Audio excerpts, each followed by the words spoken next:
Ayun, magandang araw, magandang umaga po, ay magandang hapon sa lahat po ng mga kababayan po nating mga Pilipino na naabot po ng video po natin, So ito, nandito naman po tayo sa programa po ng katotohanan, na kung saan, gaya nga po ng sinasabi po natin na hindi po natin tinitigilan itong ginagawa po natin, dahil gusto po natin may parating yung mga kaganapan na nangyayari, development programs na nangyayari sa bansa po natin na gusto po nating may hatid sa mga kapatid po natin, mga kababayan po nating mga Pilipino. Shout out po sa lahat po ng mga kababayan po natin at sa mga followers po natin at friends po natin sa Facebook na naka-online na 619 na friends po natin sa Facebook. Magandang buhay po sa inyong lahat. Sana po sabay-sabay po tayo, buksan po natin ating mga Facebook, kung meron po tayong mga data, mag-online po tayo para po at least naman kahit na po paano nalalaman po natin yung mga nangyayari po dito sa bansang Pilipinas. At saka siyempre, sa lahat po ng mga kababayan po natin, mga kapatid po natin nasa ibang bansa, mabuhay po kayong lahat. Salamat po sa inyong lahat sa tulong po ninyo, sa suporta sa ating Pangulo, sa ating gobyerno. So, bago po tayo mag-start, dito sa program po natin, kagaya nga po ng sinasabi po natin, lahat po ng mga kababayan po natin, kapatid po natin sa Guardians, mabuhay po kayo.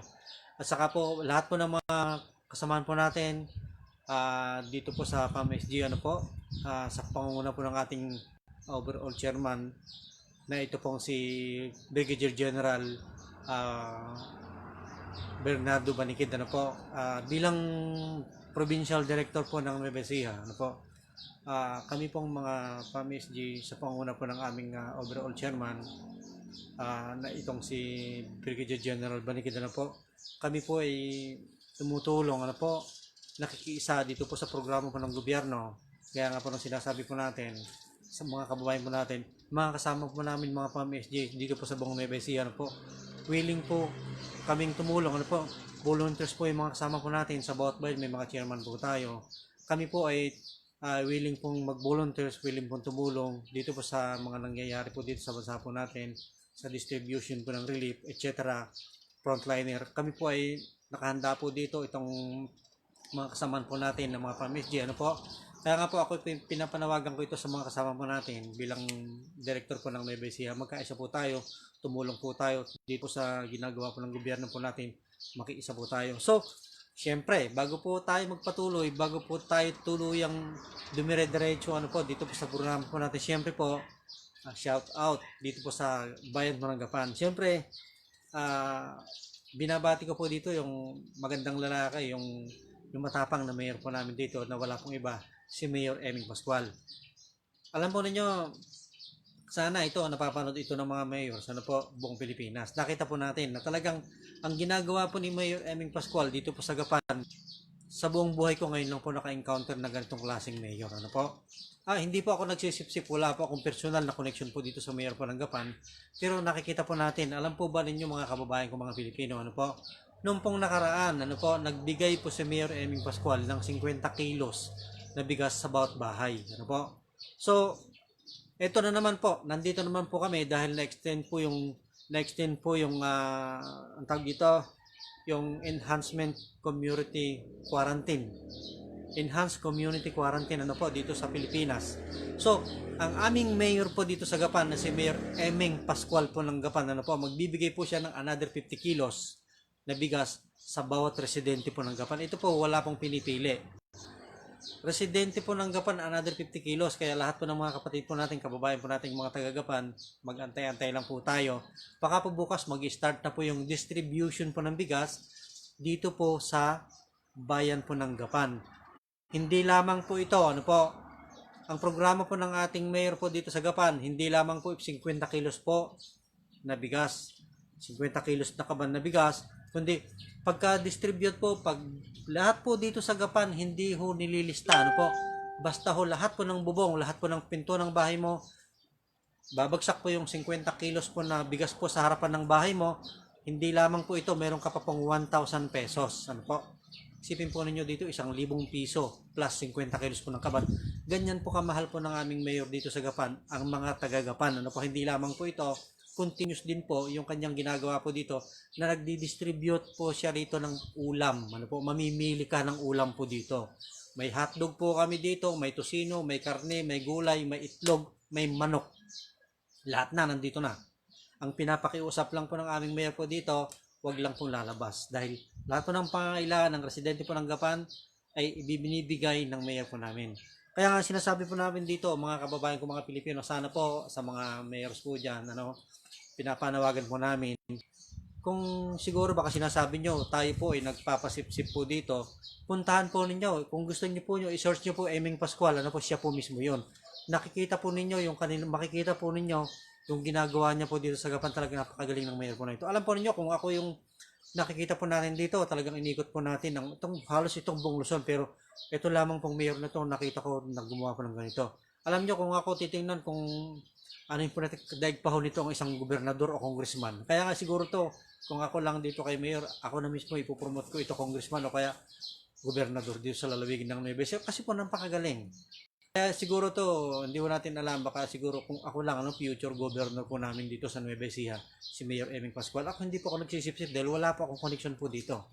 Hindi ko nga ho kilala to, hindi ko nakakausap yung mayor po na ito. Kaya lang po, nakikita po natin yung kanyang puso, yung kanyang tapang. Hindi lamang po yun ha. Alam po ninyo, meron pong 100 na manggagawa dito pa sa Robinson na naabutan po ng lockdown sa Gapan. Ano po? Ito lang po ikukwento ko po sa inyo. Nakita po namin nasaksihan po ito ng buong Pilipinas. Ano po, buong mundo nasaksihan po nila ito. Dahil meron po siyang live video dito, si Mayor Eming Pascual, na talagang yung 100 po na taga Bisaya, taga Manila, taga Caloocan, iba't ibang lugar, hindi po sila taga Gapan. Alam niyo po, ang ginawa nitong mayor po namin, pinuntahan po ni Mayor Eming, binigyan po niya ng bigas, ulam at pera. At hindi lamang po ito, binigyan pa ho niya ng trabaho hanggat naka-lockdown po sila doon, binigyan pa ho ni Mayor Eming ng trabaho yung mga gusto na magtrabaho. Di how much more na lang pag naging gobernador po ito, naging congressman man bilang, kung sakali, hindi ho natin tinutulak yung tao, pero nakikita po natin na talagang nakikita po natin yung kanyang pagmamahal sa mga tao, sa kanyang nasasakupan po dito sa Gapan. Isipin nyo po, hindi ka naman taga Gapan, hindi ka naman taga rito. Pag naabutan ka ng lockdown sa Gapan, may bigas ka, may pagkain ka ho dito. Hindi ho nililista ho dito, kundi talagang bahay mo, sa labas ng bahay mo, may 1,000 ka. May 1,000 ka, may isang kabang bigas ka pa. 50 kilos po ito. Hindi po ako nagyayabang po dito. Ano po? Saka ito nga, maraming pong salamat. Maraming salamat po, Mayor Eming Pascual. Sana po, sige lang, nandito po tayo, nakamonitor po tayo, namomonitor po natin yung nangyayari dito sa Gapan, kung ano po yung mga aktibidades pa na nangyayari po dito. Sana po kayong mga mayor dyan, congressman, gobernador, senador lalo na, sana po pamarisan po natin itong ginagawa po ng mayor po namin. Saka siyempre, congrats din po, kay Manny Pacquiao. At saka po si Willie Revillame, dahil antayin po natin yung combination po nila na tumulong sa mga kababayan po nating mga mahihirap, mga kailangan ng tulong dito sa Pilipinas. Willie Revillame, saludo ako sa iyo, at saka si Manny Pacquiao. Saka siyempre ako po bilang Pilipino, napapanood naman po natin yung si Sir Leo Marcos.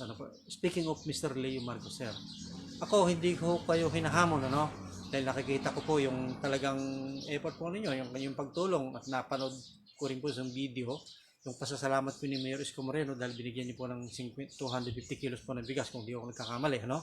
So, Sir Leo Marcos, nagpapasalamat po ako sa inyo. Ngayon pa lang nagpapasalamat na po sa mga ginagawa po ninyo dito, na sana po ipagpatuloy niyo po ito, at saka ng pamarisan pa ho dito itong Mayaman Challenge na ginagawa po ninyo. Pero ito lang po, sana nga po makarating po sa inyo, Sir Leo Marcos, mabuhay ka, salamat sa iyo sa tapat malasakit mo, at saka sa mga ginagawa mo sa kababayan po nating mga Pilipino.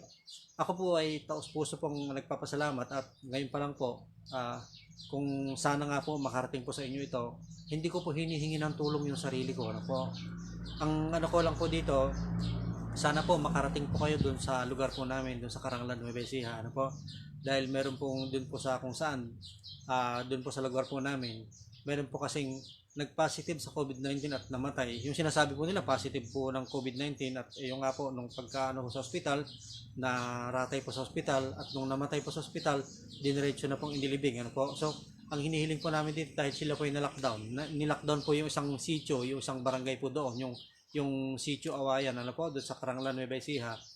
Ang inaano ko po dito, sana po, Sir Leo Marcos, yung mga tao po doon, hindi po sila makalabas, nagpapabili lang po sila.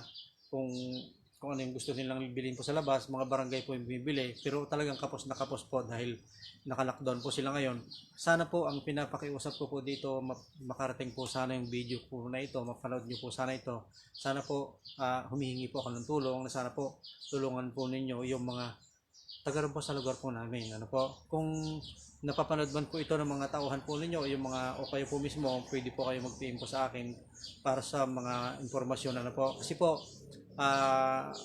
napapanood ko rin po yung ibang video po nyo dito, yung mga ibang nabibigyan nyo po ng tulong na parang hindi po nakakarating yung tulong na ibinibigay po ninyo sa kanila. Sana po kung tutulong po kayo, ano po, diretsyon na lamang po ninyo. At saka hindi lamang po si Sir Leo Marcos, ano po, ito pinapakiusap po natin sa lahat po ng gustong tumulong, ano po. Siguro mas mainam po dito kung tayo na, yung mismong, halimbawa ako gusto kong tumulong, diretsyon na lang po yung tulong sa mga taong nangangailangan. Kasi po, kung ito, padaraanin po natin sa mayor, sa mga barangay captain, hindi ko po nila lahat. Baka hindi ho makarating ng gusto yung tulong na pinaparating po natin. So, kung ito po, kung tutulong po kayo, kung gusto niyo mong tumulong, ano po, i-PM nyo lamang po ako, message nyo po ako sa messenger, ano po. Dahil bilang provincial director, ano po, ng Nueva Ecija, ng FAMSG, may mga tao po tayo, may mga kasamahan po tayo na volunteers na pwede hong mag-distribute sa mga relief goods kahit sa ang pulo-palo po dito po sa Luzon. Yun po sinasabi po natin. So yun po, Sir Leo Marcos, maraming salamat sa iyo. Sana po mapanood mo po itong video po na ito. At saka siyempre, shout out din kay Mayor Isko Moreno. Mayor, maraming salamat po sa inyo sa tulong at malasakit po ninyo sa pagmamahal niyo po sa bayan po natin, sa particular po sa nasasakupan po ninyo, at saka siyempre sa suporta po sa ating Presidenteng Duterte. Ano po? So, ito, nakikita po natin na talagang ito na, papunta na po tayo. Ito nga po, na-extend nga po tayo hanggang na-extend po yung enhanced community quarantine dito sa bansang Pilipinas. At saka nakikita po natin dito na talagang pasama yung kanilang mga ginagawa against our government. Makakaliwang grupo, alam na po natin. At saka syempre, shout out pa rin sa mga bagong bayan po ng awayan. Ano po? Itong mga kababayan po nating mga OFW na tumutulong syempre sa mga kababaryo po namin, kasityo po namin doon po sa sa Karanglan, ano po, doon sa Burgos, ano po, na lockdown. Ano po, ang ginagawa po ng mga kababayan po natin na mga OFW na nasa iba't ibang panig po ng mundo, nag-aambag-ambag po sila, nag-ipon-ipon po sila ng kung ano po yung pusang loob, yung manggaling po sa kanilang mga puso, nagtulong-tulong po sila, ano po, tinutulungan yung na lockdown ng mga kababayan po nating mga Pilipino na walang-wala po talaga doon sa lugar po namin. Nagtutulong-tulong po sila kahit papano, pinampambili po ng sardinas, mga dilata po dito, mga peles, mga tuyo, mga bigas, yun po yung ginagawa po nila. At least kahit napapano man lang, natutulungan yung mga kababayan po. Talagang napakahirap po talaga. Hirap na hirap po sila ngayon. Kaya itong buti na lamang po, may mga ibang tumutulong ng mga OFW. Kaya ito nga po, bagong bayani po ng awayan. Sila po yung tumutulong, mga Pilipino na tagal sa amin. Yung iba na nagbibigay po ng donation, hinahati-hati po ito at binibigay po sa mga residente po doon. Dahil talagang napakahirap po talaga. So, ito nga po, panawagan pa rin po natin, ano po, particular po dito sa DSWD, ano po, DSWD, kasama rin po sila dito. At saka po itong declaration po ni Presidente Duterte, at saka po itong panawagan po natin sa PNP, ano po, sa Armed Forces of the Philippines, ano po. Tapos ito nga, nakikita po natin sa kabila po ng lahat na itong pandemic na kinakaharap po ng bansa po natin, kumakahon na naman po itong si Trillanes. Ano po? Dahil mukhang nangangatog itong mga hinayupak po na ito dahil magdideklara si President Duterte ng martial law. Kung hindi titigil itong mga kaliwang grupo sa pagsabotahe at saka sa pag-ambos sa mga kapulisan po natin. At saka ito nga po na naman, pag-usapan na naman po natin itong pabunan direct injection, ano. Nakikita po natin dito na talagang napakadaming kumukontra po dito. Pagkatapos po ito, nakita po natin kung gaano kaepektibo ano po yung ginagawa po nila sa ating presidente. Masyado ho silang, kumbaga sa virus, masyadong matindi yung virus na ginagawa po nila dito para pabagsakin, para sila ng ating presidente. Pero alam po ninyo, ang balik po dito, nagkanda karma itong mga nagmumura po sa presidente po natin. So, ito lang po tayo, pag-usapan na po natin itong nangyayari po dito, itong social amelioration, ano po. Ito po, hindi po tayo nagyayabang dito, no? Hindi po tayo gumagawa po ng mga kwento po dito. Alam po ninyo, sa lahat po ng mga kababayan po natin, particular po dito itong mga empleyado ng DSWD, ano po? Tayo po, wala po tayong, kung titignan po natin, wala po tayong pakialam dito. Dapat hindi po natin pinag-uusapan po dito dahil ang ating presidente, siya po mismo nagsabi po dito na talagang ang in charge po dito sa distribution po ng pera po na ito is DSWD. Ano po? Kaya lang ang sinasabi po natin dito, pagbutihin po ninyo yung inyo pong ginagawa diyan po sa DSWD. Ano po? Dahil ito, maraming reklamo, maraming sumbong po dito na nagkakaroon po ng sabuatan yung barangay at ang DSWD. Bakit po magkakaroon po ng sabuatan? Ito po 'yan. Ang nakakapagtaka po dito sa mga kapatid po natin, mga kababayan po natin, mga Pilipino, marami pong mga ebidensya na buti pa ho yung konkretong bahay na may mga hanap buhay, may mga trabaho, nabibigyan po ng ayuda ng gobyerno po natin. DSWD po ang nagkuha po dito. Pagkatapos po yung kawawang kababayan po nating mga Pilipino na barong-barong po yung bahay, na wala naman po talaga hanap buhay, ano po, may mga paunti-unting nagagapas po ng palay, nagtatanim po ng palay, namamasukan, so hindi nga po makapasok dahil nga po nagkaroon po tayo ng enhanced community quarantine at nagkaroon po ng lockdown sa iba't ibang panig po, buong Pilipinas na.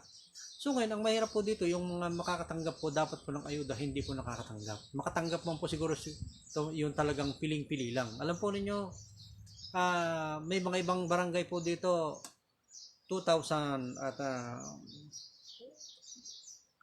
sabihin po natin ng 5,000 yung nasa isang barangay, ano po, o 2,000 ang makakatanggap lang po dito, 500. So ganito po yun mga kababayan, mga Pilipino, ano po. Ang ano po ng DSWD, ano po, sa isang tahanan, ano po, halimbawa po, ang napakahigpit na pinagbibilin po ng ating Pangulo, ang distribution po nito ng application form, ano po. Ito po, hindi po ibig sabihin po kapag nabigyan ka pa ng form po dito, ano? Pag nabigyan ka po ng form, ito po ay for validation po ito. Ano po? Ang nagiging problema po dito, lahat nabigyan niya po ng application form, yung ibang dapat pong makatanggap, meron pong mga member po ng purpose po dito na nakakuha po ng ayuda. So hindi dapat po 'yon. Ngayon, ang sinasabi po natin dito, napakahigpit po. Kayong mga putang ina, kayong mga taga dyan sa DSWD, ang kakapal ng pagmumukha nyo. Ang sabi ni Presidente Duterte, ipamigay. Ano po, di ba? Bigyan ng application form. Ngayon po, ang nangyayari po dito, dapat po pag pinapill up nyo po ito sa mga kababayan po nating mga Pilipino, yung application form, dapat po may kopya po sila. At kapag hindi po sila na-aproban, dapat ibalik po yung mga application form. Dapat po ito hindi ho pinapasok sa DSWD. Alam po nyo kayo nagkakaroon po ng corruption. Yung application form po na ipinasa po nila na hindi po na-aproban, sila na po yung kukolekta niyan, sila na po yung kukobra niyan. Kaya nga po mahigpit yung sinasabi po ng ating DLRG Secretary, Martin Dino, sir, magandang hapon po sa inyo, na ipastil lahat ng mga barangay captain, lahat po ng listahan na nakakuha po ng ayuda, at least at the same time makikita po natin po dito kung sino-sino yung nakatanggap at kung hindi. Alam po ninyo, hindi ko ako nakikialam, tayo po, hindi ko po hinahabol yun, hindi ko po kailangan yun. Hindi po natin hinahabol po yung ayuda o ano pa ng gobyerno, dahil ito mas may ipamigay na lamang po sana sa mga kababayan po nating mga nangangailangan po ng tulong. Ano po? At saka ito nga po, nakikita po natin na sa tindi na nga po yung nangyayari, na instead na ito, napakadami pong mga problema dito sa bansa po natin. Itong mga putang ina, mga CPP, NPA, walang pakundangan po sa pag-ambush sa mga naghahatid po ng ayuda sa iba't ibang panig po ng Pilipinas. Ano po, maghahatid po ng tulong, maghahatid po ng rip, inaambos, pinapatay po nila. Ano po, isipin niyo po dito. Kaya nga po, ngayon ako, hinahamon ko dito, kung talagang matapang ka, Jomar Season, ano, hinahamon kita ngayon dito. Sige, kung talagang matapang ka, may bayag ka dito. Isama mo na si Trillanes, nangawa po dito, na sinasabi po ni Trillanes po dito, iniiwasan lang daw ni Presidente Duterte yung kanyang mga kasalanan sa bayan. Wala pong kasalanan ng ating presidente. Ha? Ang ating presidente, siya lamang yung may bayag, may tapang at malasakit na ginagawa yung kanyang tungkulin bilang Pangulo ng Bansang Pilipinas. Hindi po siya presidente ng kahit na sino. Presidente po siya ng mga tao. Presidente po siya ng mga Pilipino na gumagawa po ng kabutihan. Ano po? Kaya po magdideklara si Presidente Duterte, ang sinabi ni Presidente Duterte dito, kapag kainulit at ginawa patuloy na pang-aabuso ang ginagawa po ninyo dito sa mga sundalo po natin, Mga frontliner po natin ng mga inaabuso po dito, magdideklara si President Duterte ng martial law. Sandali lang.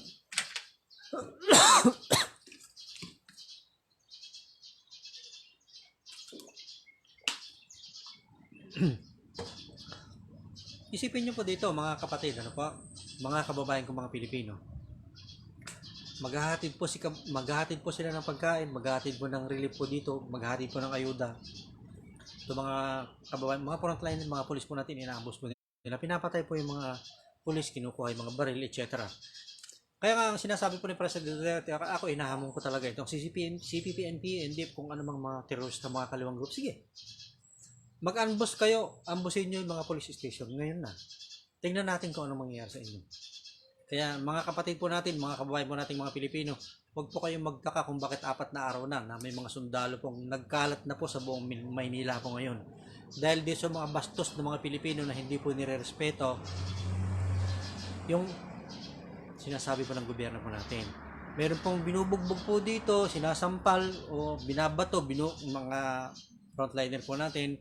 Kaya huwag na ho tayong magtaka kung bakit nagkalat ngayon ang sundalo at pulis sa iba't ibang panig po ng Kamaynilaan po ngayon. Dahil ito po yung hudyat na talagang ako gusto ko po dito as soon as possible. Kung ako ay President Duterte po dito, magdideklara ako ng martial law. Buong Pilipinas na po, sana nga po Mr. President, buong Pilipinas na po ito, hindi lamang po Manila. Ano po ang pinaglagyan po ng sundalo, dapat po buong Pilipinas na dahil talagang pasaway itong mga kababayan po nating mga Pilipino. So, ito nga po, at saka panawagan po natin sa mga Armed Forces of the Philippines po natin at mga pulis po natin na nagpapatupad po dito ng enhanced community quarantine. Ano po? Itong mga pulis po natin, mga frontliner po natin, mga Armed Forces of the Philippines, Philippine National Police. Ano po? Ito lang po yung masasabi ko. Ano po? Saludo po ako sa inyo, mga doktor, mga nurse, mga barangay po natin. Saludo po ako sa inyo. Ano po? Sa ginagawa po ninyo dahil itinataya po ninyo ang inyong mga buhay. Ano po? Para lamang po may ayos itong problemang nangyayari po sa bansang Pilipinas.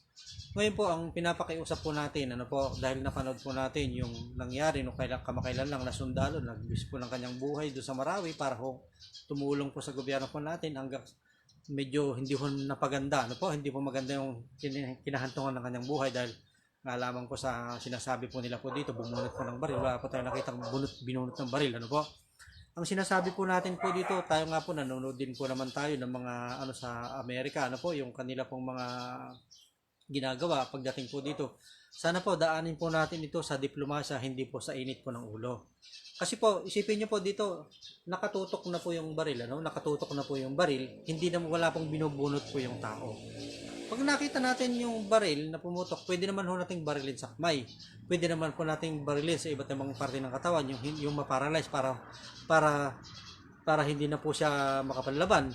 Kaya ang nangyari po dito, 2 putok. Ano po ang pinapakiusap po natin dito? Sana po daanin po natin sa diplomasya, kausapin po natin ng maayos. Huwag ho nating daanin po sa init po ng ulo. Ano po? Pwede ho nating barilin yung kamay, barilin po yung paa niya po dito. Huwag naman po sa kung saan siya mamamatay. Pero kung talagang ito po terorista, NPA, sa mata nyo na ho barilin. Ano po? Halimbawa si Jose Maria Sison, nakita po ninyo, barilin niya po sa pagitan po ng ulo. Yun po, yun yung sinasabi po natin.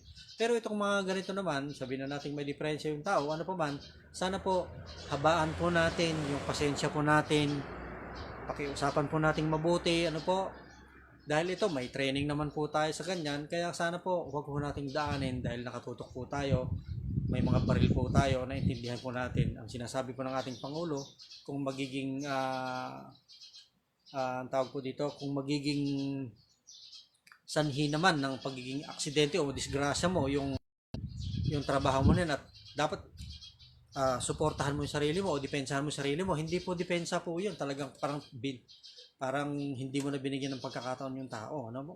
Kaya nga sana po habaan po natin yung pasensya. Yun lang po. Nagpapasalamat po kami sa mga effort po ng mga pulis po natin. Sa itong isang pag-usapan po natin dito, itong nga pong Dengbax siya, ano po. Alam po ninyo mga kapatid, mga kababayan ko, mga Pilipino, ako hindi ko po pinopromote ang iba't ibang kung sinong tao po dito, ano po. Ang sinasabi po natin to dahil napakagaling po talaga itong na-invento nitong Pabunan family, ano po. Itong Pabunan viral injection na talagang ito, maraming testimonya, marami pong mga tao nagpapatunay na talagang magaling po yung kanilang injection. Hindi lamang po, pati po AIDS na gagamot niya sa kagat po ng ahas and other infection sa katawan po ng tao.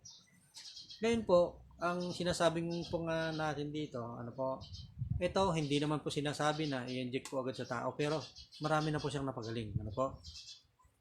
Ngayon, ang nagiging problema po kasi dito sa bansa po natin, masyadong matindi ho yung politika. At ang sinasabi po natin, may nakarating nga po sa atin, na babalitaan po natin na hinaharang nga daw po itong isang si Duquet po yata, yung DO Secretary. Siyempre ayaw, pagka nga naman po galing kasi dito, halimbawa sabihin na po natin na aproban yung pabunan viral injection na gamit po sa Pilipinas, wala po silang kurakot dito. Bakit? Hindi makakakurakot ang Department of Health po dito. Bakit po? Kasi po, local manufacture, mura lang. Pagka ibang bansa nang galing po yung injection, siyempre po mahal, may kurakot. Di ba? So ito po yung problema dito sa bansa po natin. Ako hindi po nag-ano po dito. Sana nga po ito, wala man pong masama Mr. President Duterte na kung mag-testing po tayo dito. Tingnan nyo nga po dito. Noon nga hong panahon po ni Pinoy, wala pong masusing pag-aaral, hindi nila alam na masama sa kalusugan ng tao itong Dengvaxia vaccine. Tingnan nyo po dito ha, in-inject sa mga bata. Bata po, bakuna po ito. Ibinakuna po sa tao na walang masusing pag-aaral na ito palang Dengvaxia vaccine ay makakasama sa kalusugan ng tao. Ano pong nangyari? Napakadami pong na-injectionan na namatay at marami pong namatay po dito, namatayan po dito na binabayaran po sila ng 50,000 po dito para huwag palabasin yung mga, para huwag sabihin na namatay sa Dengvaxia. Ngayon, tingnan nyo po yung pagkakaiba, ano po, yung diferensya, ano po. Ito nga po, ite-testing pa lang, kinokontra na po ng putang inang department, kontra po nila, yung pabunan viral injection. Testing pa lang po ito ha, at hindi lamang po ito, mayroong mga tao po dito na gustong mag-volunteers, yung iba nga po dito gusto din magpahawa ng COVID-19 para po matesting yung injection nitong pabunan family. Alam po, ayaw pong i-accept, ayaw pong tanggapin nitong Department of Health, hinaharang po nila dahil nga naman, masasapawan po sila dito. Yan po nagiging problema po natin. Kaya po yung Pilipinas, matindi ho yung politics sa bansang Pilipinas. Lahat ng mga inventor po natin, na magagaling na inventor po natin po dito, hinaharang na mga putang inang linta na nasa gobyerno po natin. Bakit po natin sinasabi ito? May mga scientists po tayo, may mga computerists po tayo, may mga engineers po tayo, may mga marami ho tayong mga inventor po dito. Nakakadiscover ng kuryente, nakakadiscover po ng gasolina sa tubig, etc. Basta mga inventor na matatalino, magagaling sa Pilipinas, hindi ho nila binibigyan ng pagkakataon. Kaya sana nga, sinasabi po na dito, panawagan natin sa ating presidente, ano po. Kaya usad pagungho yung bansa po natin dahil po dito sa mga putang inang mga linta na nasa gobyerno na walang iba kundi mga linta na kontratista. Bakit po kontratista? Kontra dito, kontra doon. At ang presidente naman, hindi ko sinasabi na si President Duterte, ano po. At itong mga presidente naman, dahil nakikinabang po sila ho dito, siyempre, kung ano po ang sinasabi po ng mga kontratista, sumusunod na yung presidente o yung senador po dito kasi nagkakapera ho sila dito. Kaya nga sinasabi po natin dito, sana po Mr. President, wala pong masama, ano po, wala pong masama ho dito kung mag-testing po tayo. Dahil ito, testing pa lang. Samantalang po ng panahon po ni Pinoy, in-inject po nila yung vaccine na wala pong pag-aaral. Ano po, ang daming namatay. Ito nga, hindi pa nga ho tinitesting, kinokontra na ho ng gobyerno po natin. Kinokontra po ni Duque dahil hindi raw po. So, ano pong mangyayari po sa atin? Mag-aantay po tayo ng ilang tuni-tuniladang ano po dito, anong panahon na, anong buwan na ho ngayon. Kung antayin pa ho natin yung ibang, meron naman po tayo dito sa Pilipinas, bakit hindi po natin testing, hindi ba? Kaya ang sinasabi po natin dito, alam po ninyo, kinukumpara ko yung Dengvaxia vaccine. Ni-injection nila po ito sa mga tao ho mismo ha, ini-inject po yung bakuna na maraming na-infect, marami pong namatay. Hanggang ngayon, ano pong nangyari po doon sa kaso? Ha? Yung nakarang administrasyon, sangkatutak po yung kaso, ano na pong nangyari? Ano na po ang nangyari sa Dengvaxia vaccine? Ano po? 3.5 billion ang pinambili po dito. Yung kaso po ni hantavirus, ano na pong nangyari po dito? Ano po, asa na po yung Yolanda Fund, asan po yung itong Yolanda, tapos ito pong yung PhilHealth, ano po, asan na po yan yung Dengvaxia vaccine, ano na pong nangyayari? Ano pong nangyayari sa bansa po natin? Kaya po tayo, hindi po tayo tumitigil, ano po, dahil pinapaalalahanan po natin na sana po tayong isaalang-alang po natin. Mag-isip po tayo. Isipin po natin kung ano po yung tutulong po natin sa natin. Itong mga kontratista, iniisip po nila kung ano yung makikita po nila, kung ano mahuhut-hut nila po sa gobyerno. Tayo po, hindi po tayo ganun. Kaya sinasabi ko po dito, mag-isip po tayo kung ano po may ambag po natin, may tutulong po natin dito sa gobyerno po natin. Kawawa po yung mga kabayan po natin mga Pilipino. Hinahamon ko po dito lahat po ng mga mayayaman, hindi naman po siguro kabawasan itong si Lucio Tan, yung kanyang yaman, si Henry C, si Gokong Wei, at saka itong mga ibang mayayaman, itong si Willie Revillame, tumutulong po ito. Mga senador na mga itong Villar family, hindi ho natin maubos maisip kung anong klaseng pag-iisip itong mayroon tong mga hinayupak na ito. Isipin niyo po dito, nagpamigay po sila ng pera, nagpamigay po sila sa mga kababayan. Itong senadorang utak ba itong si Cynthia Villar, nagpamigay po ng buto sa mga mahihirap. Ano ba ng mga Pilipino, may Cynthia Villar, yung buto na ibinigay mo? Alam po niyo, kung kahit mo yung grade 1, yung grade 1, masasagot niya po ng gusto ito. Pero itong si Cynthia Villar, mukhang baliktad yung utak ng hinayupak na ito. Isipin niyo, sa pinakamayaman, pang-apat o pangatlong pinakamayaman sa bansang Pilipinas, wala. Tapos ito nga, ang sinasabi nga po natin dito, tingnan po ninyo, Kaya dumadami yung nagbabas po sa gobyerno po natin. Dumadami po yung mga bugok na mga vlogger po dito na nagba-vlog po dito, nagpo-post po sa social media, pinagmumura po yung presidente, mandyan po yung sasampalin po yung kung ano mga pinagsasabi nila sa ating Pangulo. Pero nakita po ng karma. Yung mga iba pong at nagmumura po sa ating presidente, nakakarma po nakakarma po sila, Nakita po natin dito yung matandang na meron pong vlogger po dito na minumura si presidente, na kung ano nung pinagsasabi po niya dito, tinamaan po ng COVID-19.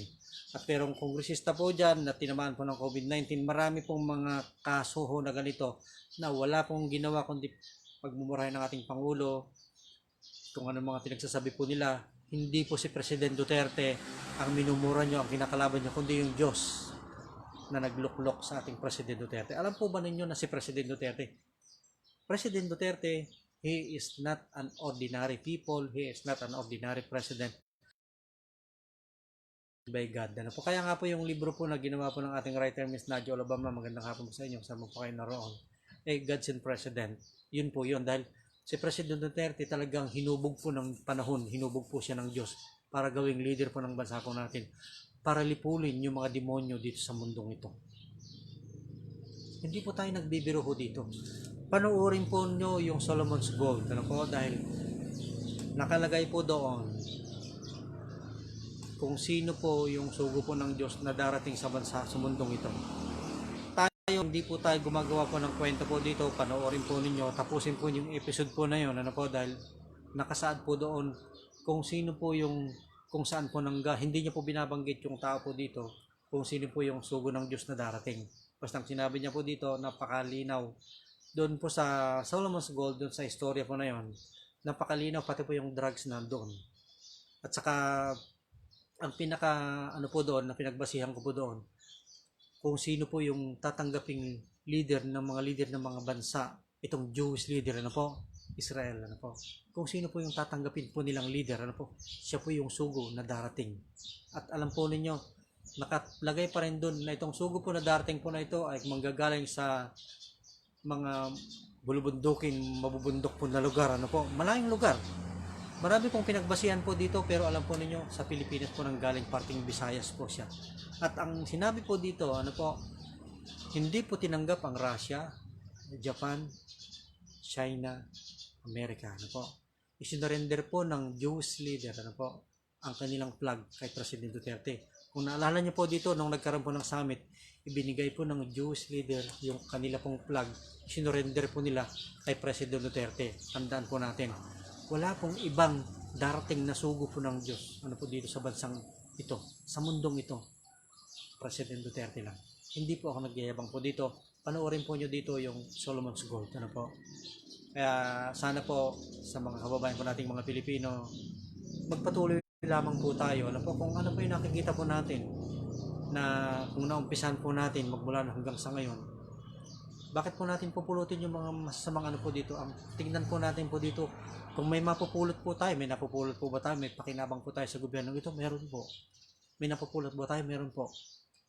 Alam po ninyo, itong mga ginagawa po nila, no, sinisira po nila itong mga ginagawa po ng ating gobyerno, at nakita po natin dito, mga senador, mga congressman, mga gobernador, mga mayor, talagang pinapasweldo po sila ng tao. Sino ba yung presidente po nila? Si President Duterte. Pero kung sirain po nila ang ating Pangulo, ganoon na lang. Pero hayaan lang po natin dahil hindi po natutulog ang Diyos. Sabi nga po ni Gareth Balenciano, natutulog ba ang Diyos? Natutulog ba? Diba? Hindi po natutulog ang Diyos.